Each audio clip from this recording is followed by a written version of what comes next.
ayni paytda vujudga kelayotgan savollardan biri bu murobaha shartnomasini muddatdan avval yopiladigan bo'lsa bank tomonidan qanaqadir chegirma beriladimi degan savollar paydo bo'lmoqda. Murobaha bu savdo shartnomasi hisoblanadi. Murobahada aynan bank mijozni moliyalashtirganda murobaha shartnomasi tuzilgan paytda tovar yoki aktivning tan narxi va ustamasi aniq bo'lgan holda murobaha shartnomasi tuziladi va bu qat'iy o'zgarmas bo'lib belgilanadi.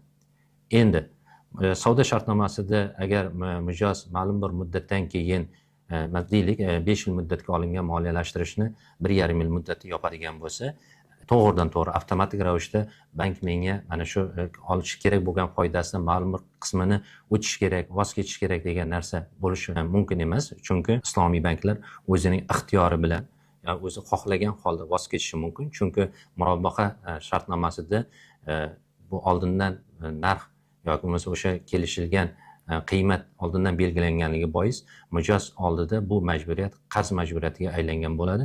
Shu boisdan ham u bankka qaytarish kerak bo'lgan qarzni o'sha belgilangan summada boshida kelishilgan summada qaytarish kerak bo'ladi. Lekin global amaliyotga qaraydigan bo'lsak, mavjud amaliyotga qaraydigan bo'lsak, banklar tomonidan agarda mijoz ma'lum bir muddatda erkin vaqtli agar murobaha moliyalashtirishni yopadigan bo'lsa, banklar tomonidan chegirma beriladi. Bu chegirmani islomiy moliyada ibroyam deb ataladi. Mana shu chegirma berish orqali mijozlarga yengillik berishi mumkin.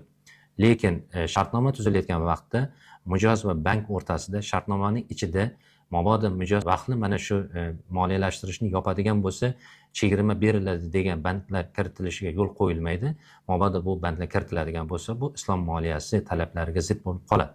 Shuning uchun mabodo mijoz vaqtli erkin yopadigan bo'lsa bu moliyalashtirishni, murobaha moliyalashtirishda bank o'zini ixtiyori bilan chegirma berishi mumkin va bu chegirma berishi yoki bo'lmasa ma'lum bir foydasidan voz kechishi banklarda bu narsa rag'batlantiriladi, ya'ni banklarga bu narsani amaliyotda qo'llashga demak da'vat etiladi. Chunki banklar tomonidan mijozlarga bu chegirma berilishi mijozning moliyaviy yukini yengillashtirish, mijozga adolatli qilish va kelgusida bu banklarning boshqa banklar bilan, an'anaviy banklar bilan raqobatbardosh, halol, shaffof ishlashida ham muhim o'rin tutadi. Global tajribaga qaraydigan bo'lsak ham, Malayziya davlatlarida, Fors ko'rfazi davlatlarida bu amaliyot mavjud. Agarda murobaha shartnomasi kelishuvi erkin vaqtli yopiladigan bo'lsa, banklar tomonidan o'z ixtiyoriga ko'ra chegirmalar, ya'ni ibro beriladi. Faqat mijozlardan bir narsani so'ragan bo'lardim. Islomiy bankka borib murojaat qilganingizda, bu shartnomaga kirishdan oldin albatta bankdan siz ularning ichki siyosatida, ichki nizomida yoki bo'lmasa o'sha islomiy moliya me'yorlarida mabodo murobaha shartnomasi erkin yopiladigan bo'lsa, vaqtli yopiladigan bo'lsa, mana shu chegirmalar borligi, mavjudligi va bu chegirmalar qanaqa hisoblanishi bo'yicha ma'lumotlarni oldindan so'rab bilsa, menimcha bu maqsadga muvofiq bo'ladi.